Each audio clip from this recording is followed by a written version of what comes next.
กราบทักทายสบายดีและก็สวัสดีพ่อแม่พี่น้อง FC เบิร์ดสู่หูสู่คนใครที่เข้ามาเบิ่งมาชมสองของเฮาขอให้อยู่ดีมีแหงเด้อพ่อแม่พี่น้องเอ้ยสำหรับมื้อนี้เฮาก็สิพาลูกเมียเขาไปนอนป่าหรือว่าไปนอนห้วยมื้อนี้ก็ไป3คนเนาะไปหาอยู่หากินตามป่าตามดงนี่แหละขอย่างด้วยลูก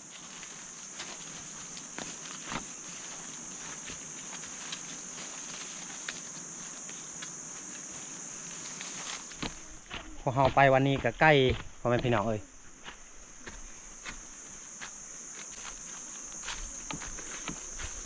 เบิกเครื่องเนี่ยเต็ม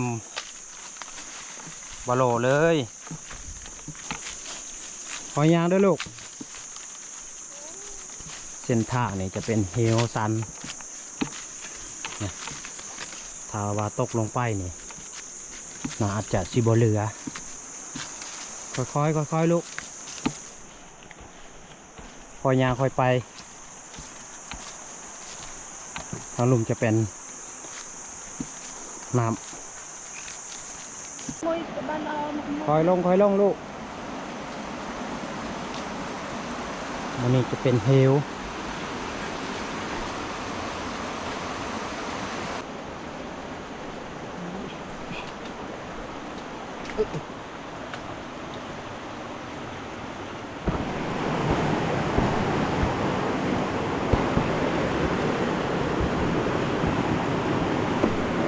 ลูกสาวเกือบไส้กับบุมี่สากปิ่นเป่าเลย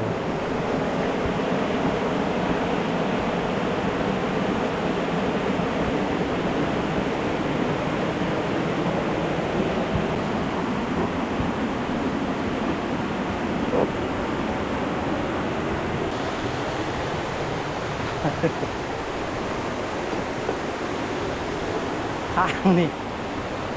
เส้นทางนี่พิลึกขนาดพี่น้องเลยถ้าเขาย่างพลาดลงไปนี่แน่นอน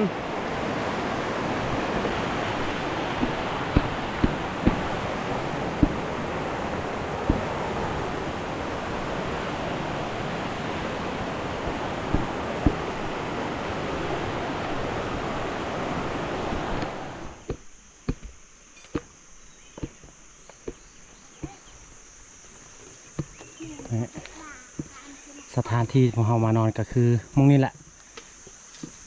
เคยมานอนผ่านมามุงนี้สบายแน่ถ้าสิ่งแรงๆจากเฮ็ดที่พักยามนี้มีโอกาสฝนตกว้า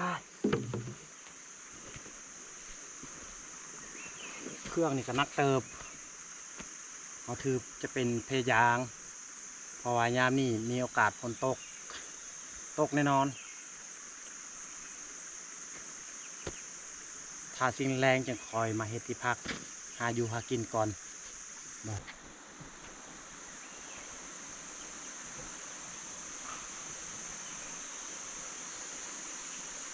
เสียงลิงอยู่ห่างมันห่อวอกคือชิแมนลิงนี่แหละคนมานอนสุดก่อนอยู่นี่แหละต่อไปเฮ็ดที่พักนี่คือคนป่าเลยของเฮาก็คือตัวนี้แหละเฮาเตรียมไว้เพราะว่าเราดูยามนี้บางเทื่อมันเทื่อฝนตกเฮาเฮ็ดไว้ก่อน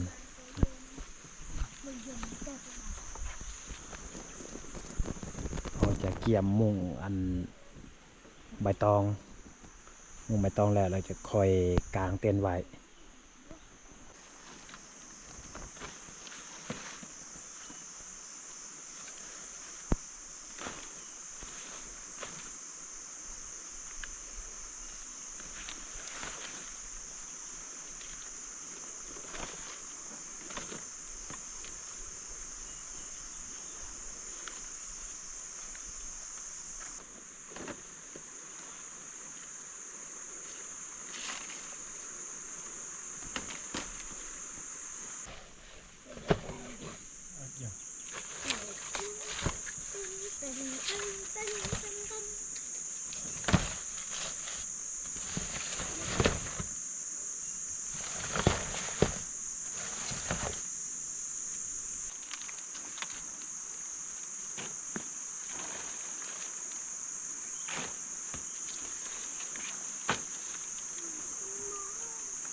ห่อหมงใบตองเรียบร้อยพ่อแม่พี่น้องเลยจะหน่อยเขาจะคอยเอาแพรยางมุงข้างนอกเพราะว่าแพรยางของเฮากับหัวเขาเอาตัวนี้เสริม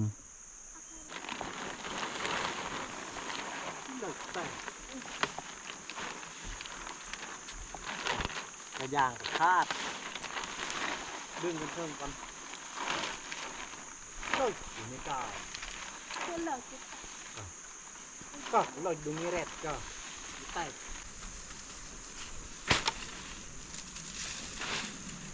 เอาปกว่าให้ลมมันพัด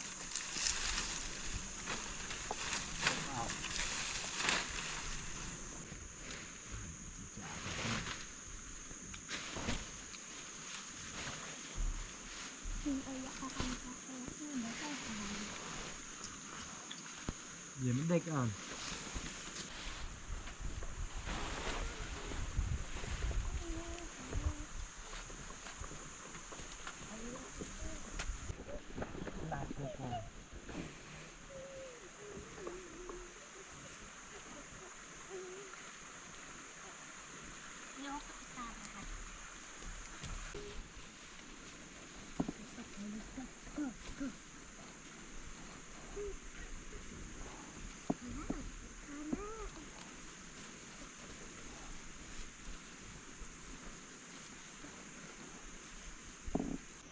ตอนนี้เขาป้องกันพ่นข้าวสารเอาถือมาลายเติบ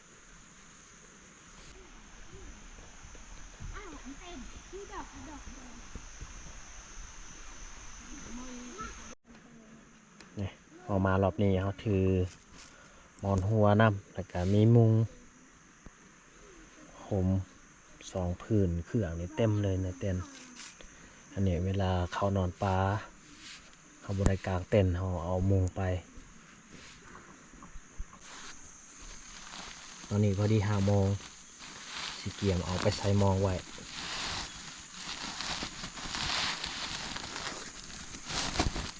มองก็ประมาณ6-7 ลังนี่แหละ10 เต็นท์ก่อนเต็นท์เอาไว้มองนี่แหละช่วงนี้พอดี4 โมงเนาะสีออกไปใส่มองก่อนจะคอยมาหุงข้าวกินเนาะส่วนลูกกับเมียเฮาก็พุ่นแถวเทิงพุ่นแหละ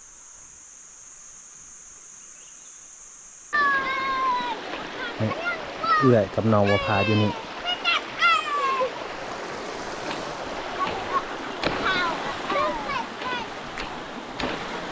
มีอยู่บ่ฮะบ่มีเอากระสีย่างไปใส่หมองอยู่เทิงพี่น้องเอ้ยโอ้นเทิงเอาใส่ลงลุมเฮากระสิไปใส่หมองพูนอยู่เทิงพุ่นละสีย่างไปตามนภาแล้วก็ตามแคมน้ำขึ้นเทิงเลย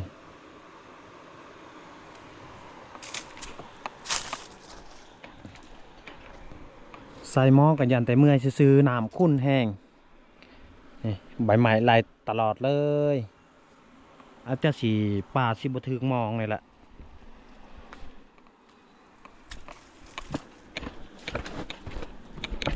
คันว่า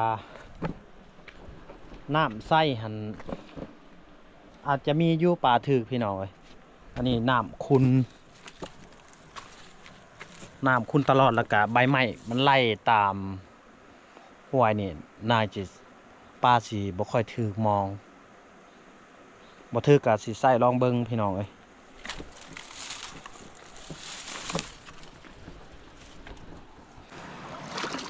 บ่นี่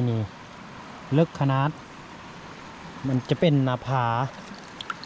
ตกลงไปนี่เปียกเบิด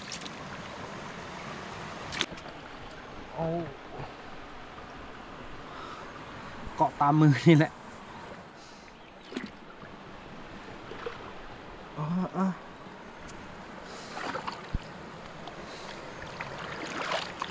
ต่อ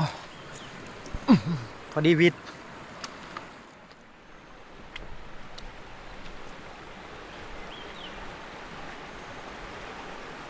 แต่นี่ลงลุมเฮาสีเริ่มใส่ลงไปเลยมองนี่แหละสิลองใส่เบิง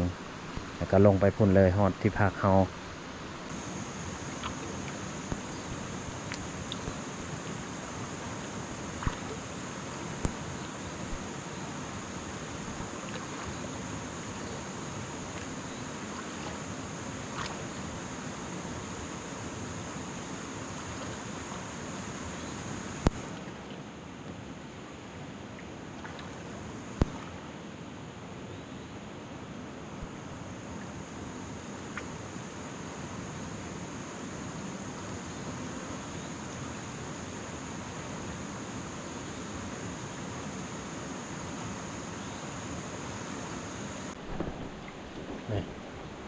เรียบร้อยเฮาใส่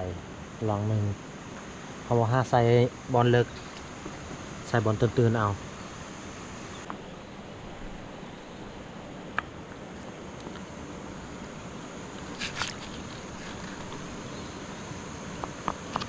อันนี้โมเขาเต็งเอาเขาเต็งให้มันแน่น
นี่แหละหลังสุดท้าย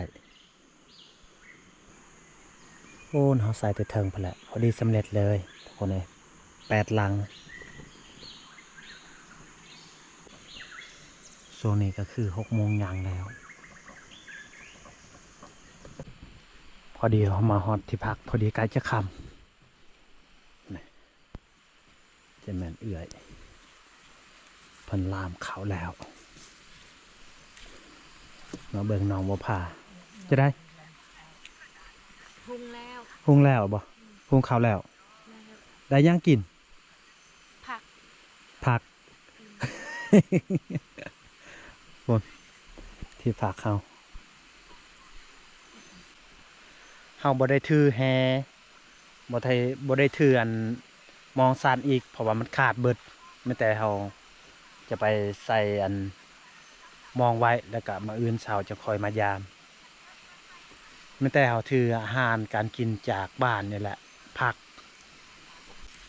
สุกแล้วบอกเขาอะฮะ สุก โอ้เขาสุกแล้ว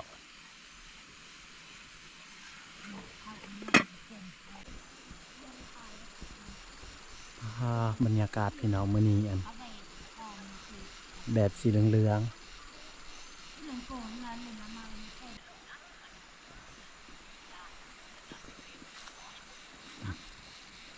ที่พักของเฮานอนได้พี่น้องเอ้ย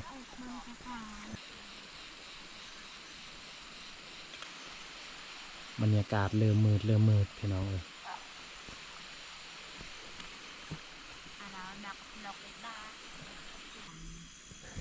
อาหารเฮาแรงมื้อนี้จะเป็นผักนี่ผักกูด ผักกาด นี่ผักกาดน้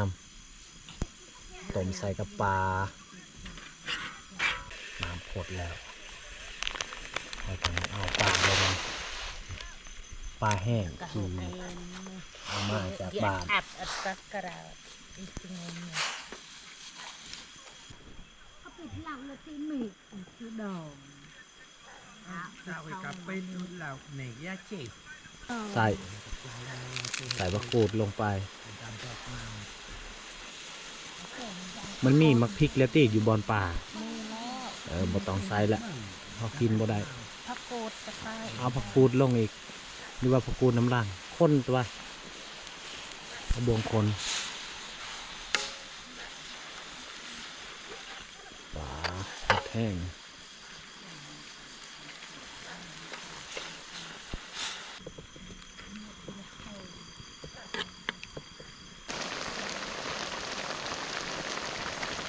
ข้นตัว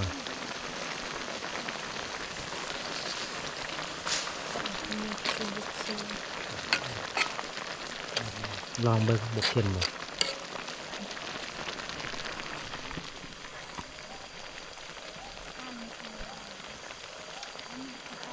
พอดีป่ะ พอดีตร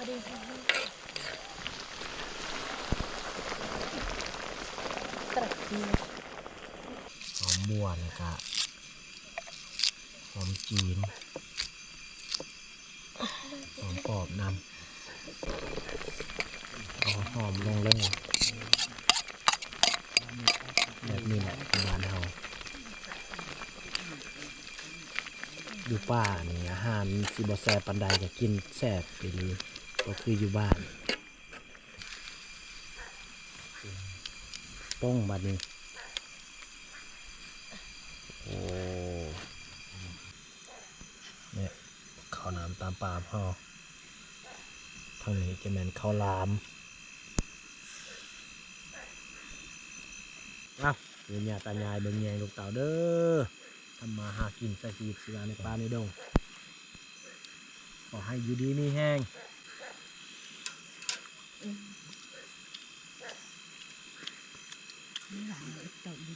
มื่อนี้มานอนป่า6 คนเอื้อยแล้วก็หลานแล้วก็น้อง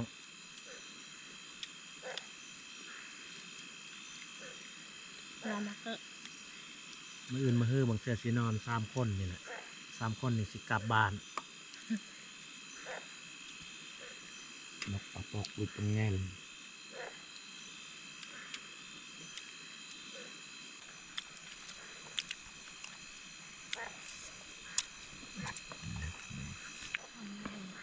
หลังจากกินข้าวแล้วก็นั่งพิงไฟหน่อยนึง ว่าใครเนี่ยเราก็ทอด หลังจากพิงไฟแล้วก็สิเข้าบ้านนอนทุกคนเลยนี่เสียงกบเสียงเขียดลูกกับเมียก็เข้าบ้านนอนแล้วลูกสาวกับน้องบัวพาอยู่ในเต็นท์นั่นแหละเอาน่าจะปลอดภัยดีเอาไปน้องเลยเข้ามานอนปลาสุดนี้ก็มาครบเครื่องมีพรม2 พื้นแล้วก็มีมุงน้ำมีมูลหัวน้ำเขี่ยมนอน เมื่อยแหละเฮ็ดเวียกเฮ็ดงานตอนเที่ยง นอนคืนนี้นี่สนุกดีพี่น้องเอ้ยมีมูลหัวนำแล้วก็อุ่นดีพรมกับ2 พื้น นอนอยู่ในหัวนี้นอนพังเสียงกบเสียงเขียดนี่แหละ